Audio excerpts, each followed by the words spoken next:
சுற்றியாக கம்பிக்கிட்டு சர்க்குலாஜ்னு சொல்லக்கூடியதும் பண்ணலாம். சில நேரங்கள் 3-4 ஃப்ராக்மெண்ட் இருக்கும்போது ஸ்க்ரூ போட்டும் பொருத்தலாம். ஸோ இதெல்லாம் என்ன பர்பஸ், எலும்புகளை ஒன்றோட ஒன்று வைக்கிறோம். ஸோ ஜவ் கண்டினியூட்டி இருக்குது, மேலே உள்ள தொடை ஜவ்வும் கால் ஜவ்வும் கண்டினியூட்டி இருக்குது. இதனால் வந்து கால் ஃபங்க்ஷன் வந்து நமக்கு வந்து பழையபடி இருக்குது. ஸோ ஏன் இது ஒழுங்காக செய்யணும்? சப்போஸ் விலகியே இருந்தால் என்ன பிரச்சனை? ஹலோ வியூவர்ஸ், நீ நம்ம பார்க்க போகிறது பெட்டலா ஃப்ராக்சர்ஸ். பெட்டலா தமிழில் வந்து சில் எலும்பு, கால் மூட்டில் ஃப்ரண்ட்டில் இருக்கக்கூடிய அந்த சில் எலும்புன்னு சில இடத்துல சொல்கிறோம். அதுதான் நம்ம பெட்டலான்னு சொல்கிறோம். இந்த பெட்டலா ஃப்ராக்சர்ஸ் எவ்வளோ காமன்? மொத்த எல்லா ஃப்ராக்சரோட கம்பேர் பண்ணும்போது இது 1% அதை வர கம்மியாக தான் நடக்குது. இந்த ஃப்ராக்சர் நம்ம தவறி கீழே விழும்போது முட்டி பகுதி எலும்பானது தரையில் படும்போது எலும்பு முறிவு ஏற்படுகிறது. நம்மளே விழுகும்போதும் ஏற்படலாம், இல்லை ஆக்சிடெண்ட் மாதிரி கண்டிஷன்லேயும் இந்த ஃப்ராக்சர் ஏற்படலாம். இது மெயினாக வயதானவர்கள், வாலிபர்கள், இவர்களுக்கு தான் இந்த ஃப்ராக்சர் ஏற்படுது. குழந்தைகளை காட்டிலும் இதுதான் காமன். இந்த ஃப்ராக்சர் ஏற்படும் பொழுது என்ன நடக்கிறது, அந்த முட்டியில் நல்ல ஒரு வீக்கம் ஏற்படும், ரத்தக்கட்டு, வீக்கம், காலை மடக்க முடியாமல், நீட்ட முடியாமல் ஒரு அதிகமான வலி ஏற்படுகிறது. ஸோ இந்த மாதிரி ஒரு இன்ஜுரி ஏற்பட்டால் என்ன பண்ணணும், நம்ம உடனடியாக அடிப்பட்டவர்களை வந்து காலை நீட்டின வண்ணமாக அவரை வந்து படுக்க வச்சு உட்கார வைக்கலாம். ப்ளஸ் ஐஸ் பேக், குளிரான தண்ணீர் இல்லைனா ஐஸ் போன்றவற்றை ஒரு துணியில் சுற்றி முட்டிக்கு மேலே வைக்கலாம். இது வந்து வலியையும் வீக்கத்தையும் குறைக்கிறது. அதற்கடுத்தது அருகில் உள்ள மருத்துவமனையில் நாம் சென்று பரிசோதித்து எலும்பு முறிவு இருக்கிறதா, வெறும் இரத்தக்கட்டா, இல்லை ஜவ்வில் அடிபட்டிருக்குதா, அதாவது லிகமெண்ட் இன்ஜூரியா என்பதை நாம் கண்டுபிடிக்கணும். ஸோ இதுக்கு என்னெல்லாம் வைத்தியம் பண்ணலாம் ஃபர்தராக அப்படின்னு பார்த்தோம்னா, so depending on the fracture, என்ன எலும்பு முறிவு என்பதைக்கு ஏற்றாப்புல வைத்தியம் மாறுகிறது. ஸோ இந்த பெட்டலா ஃப்ராக்சர், இந்த சில் எலும்பு முறிவு என்பது எப்படிலாம் இருக்கலாம்? அது ஒரு சின்ன ஒரு கிராக், ஒரு சின்ன ஒரு கோடு மாதிரி ஒரு ஃப்ராக்சராக இருக்கலாம். இல்லைனா அந்த ஃப்ராக்சர் வந்து ஒரு விலகின ஃப்ராக்சராக இருக்கலாம்.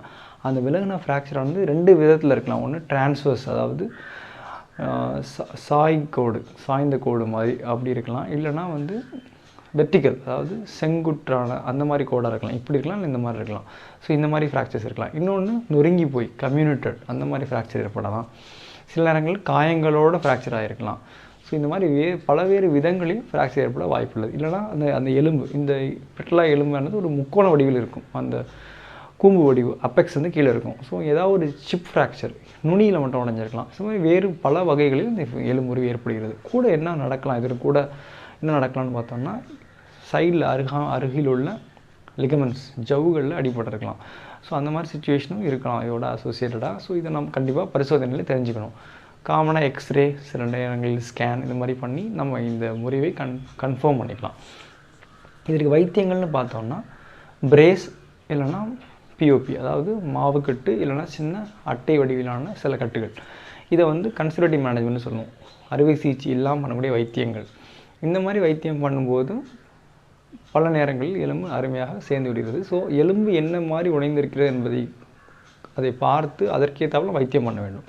ஸோ உங்களை மருத்துவர்கள் வந்து சில பரிசோதனை செய்து காலை மடக்க முடியாதான்னு பார்த்து, காலை நேராக தூக்க முடியாதுன்னு பல டெஸ்ட்டுகள்லாம் செஞ்சு அவங்க ஃபர்தராக அவங்க பார்த்த இன்வெஸ்டிகேஷனோடு சேர்ந்து அவங்க ஒரு முடிவு எடுத்து என்ன மாதிரி எலும்பு முறிவு, எவ்வளோ தூரம் அடிபட்டுருக்குன்னு கண்டுபிடிச்ச பிறகு உங்கள் வைத்தியத்தை டிசைட் பண்ணுவாங்க. மோஸ்ட்லி வந்து இந்த மாதிரி கட்டு வைத்தியங்கள் பண்ணும்போது அப்படியே கட்டு போட்ட மாதிரி வீட்டில் இருக்கிறத வர அடிக்கடி நம்ம அந்த மருத்துவர் ஆலோசனை, ஃபிசியோதெரபிஸ்ட் ஆலோசனை பற்றி காலை எப்போ மடக்கணும், நீட்டணும் எல்லாம் பண்ணோன்னா அந்த ஸ்டிஃப்னஸ் வராமல் அந்த எலும்பு முறிவு அருமையாக கூட ஒன்று வாய்ப்பு ஏற்படுகிறது. ஸோ இந்த மாதிரி முதல் கட்ட வைத்தியம் பத்தாது, அடுத்த வைத்தியம் பண்ணணுன்ற சுச்சுவேஷனில் அறுவை சிகிச்சையை அவங்க அட்வைஸ் பண்ணுறாங்க. ஒவ்வொன்றுக்கும் வித அறுவை சிகிச்சை இருக்கிறது. சிலதற்கு ஸ்க்ரூ போடலாம், சிலது கம்பி இடலாம், சில நேரம் சுற்றியாக ஒரு சர்க்கிள் வடிவத்தில் கம்பி போடலாம், சில நேரங்களில் எலும்பு ரிமூவ் பண்ண வேண்டியிருக்கும், சில நேரத்தில் ஜவ்வை தைக்க வேண்டியிருக்கும். ஸோ அந்தந்த எலும்பு முறிவுக்கு ஏற்ற மாதிரி வைத்தியங்கள் மாறுபடுது. ஸோ நம்ம படங்களில் முதல்ல பார்க்குற அன்டிஸ்பிளேஸ் ஃப்ராக்சர், சின்ன ஒரு கோடு மட்டும் இருக்குது, எலும்பு ரெண்டும் ஒரே இடத்துல இருக்குது. இந்த ஃப்ராக்சர்ஸ் ஜென்ரலாக எதுக்கு சிக்னிஃபிகன்ட்னு பார்த்தோம்னா, நீங்கள் பார்த்த படத்தில் பார்க்குற மாதிரி மேலே ஒரு ஜவ் ஒட்டி இருக்குது, கீழே ஒரு ஜவ் ஒட்டி இருக்குது. ஸோ இந்த ஜவ்வு ரெண்டு இழுக்கும்போது ரெண்டு தனித்தனியாக போயிடுது. ஸோ அப்படி தனியாக பிரிஞ்சிருச்சுன்னா அது ஒட்டாது.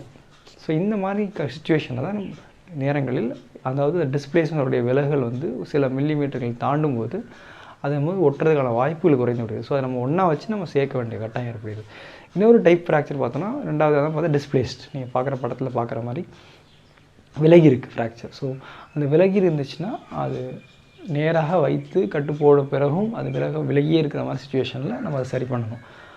அடுத்ததாக செங்குற்றான ஃப்ராக்சர், வெர்டிக்கல் ஃப்ராக்சர் நம்ம பார்க்குறோம். படத்தில் பார்க்குற மாதிரி பார்த்திங்கன்னா ஸ்ட்ரைட்டாக இருக்குது ஃப்ராக்சர். ஸோ இந்த மாதிரி எலும்புகள் அதே மாதிரி விலகாமல் இருந்துச்சுன்னா கட்டுகள் பிரேஸ் மாதிரி நம்ம சரி பண்ணலாம்.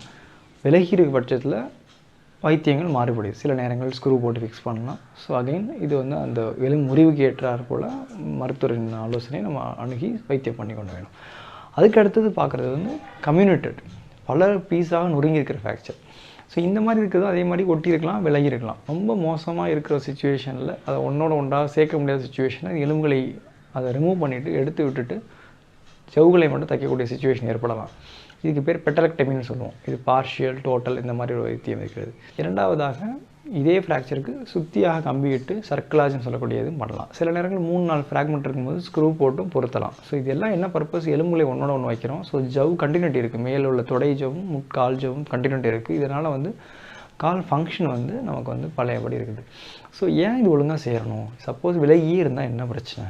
நடக்க முடியாது, கண்டிப்பாக நடக்க முடியும். பட் அவங்க நடக்கும்போது நொண்டி நடக்கிற மாதிரி இந்த லிம்பிங் தெரியும் ஒன்று. ரெண்டாவது அவங்களுக்கு மூமெண்ட்டில் வந்து கண்டிப்பாக பாதிப்பு இருக்கும், முழுமையாக இருக்கிறது. கடைசியாக காலை முழுமையாக நீட்ட முடியாது அவங்களால. அந்த ஃபைனல் எக்ஸ்டென்ஷன் சொல்லக்கூடிய அந்த காலை நேராக நீட்டுவதில் சிக்கல் இருக்கும். அந்த வேலையை வந்து தொடையின் முன்பகுதி தசை செய்கிறது. அது பேர் குவாட்ரஸை சொல்லுவோம், குவாட்ஸ். ஸோ இந்த தசையின் நாரானது டெண்டான் ஆகிறது இந்த எலும்பு மூலமாக தான் போய் முட்டிக்கு கீழே உள்ள காலில் வந்து சேருது. ஸோ இதில் ஒரு டிஸ்கண்டினியூட்டி ஏற்படும் பொழுது என்ன ஆகுதுன்னா அந்த மூமெண்ட் அந்த தசைநாரின் செயல்பாடு வந்து முழுமை பெறாதபடி அதோட ஒரு லேக் இருக்குது. அதுக்கு தான் எக்ஸ்டென்சார் லேக்னு சொல்கிறோம். ஸோ காலை முழுமையாக நீட்ட முடியாத சுச்சுவேஷன் போயிடுது. அதனால கடுமையாக கரெக்டாக சேரும்போது இந்த மாதிரி சுச்சுவேஷன்ஸை நம்ம அவாய்ட் பண்ண முடியுது. ஸோ அதனால் கரெக்டான சிகிச்சை ப்ளஸ் வந்து கரெக்டான நேரங்களில் அடுத்தடுத்து எக்ஸ்ரே, எலும்பு விலகாமல் அப்படியே பொசிஷன் இருக்குதா, ஒட்ட ஆரம்பிக்குதான்னு பார்க்கணும். மோஸ்ட் ஆஃப் த டைம்ஸ் 45 நாட்களில் பழைய நிலைமைக்கு போக முடியுது. அதே மாதிரி கால் முட்டியை மடக்க ஆரம்பிக்கிறது 2 வாரங்களிலிருந்து அதிகப்படுத்தி கிட்டத்தட்ட 6 வாரம் ஏறும்போது 90 டிகிரி வரைக்கும் முட்டியை மடக்கக்கூடிய சுச்சுவேஷன் கொண்டு போக முடியுது. ஸோ இது எல்லாமே வந்து ஒரு பிளான்டான ஒரு சர்ஜிக்கல் ட்ரீட்மெண்ட் பண்ணும் பொழுது மருத்துவர்கள், ஃபிசியோதெரபிஸ்ட் இவர்களை நாடி நம்ம செய்யும் பொழுது அந்த எலும்பானது முழுமையாக சேருவதுடன் முட்டியின் செயல்பாடு முழுமையடைகிறது.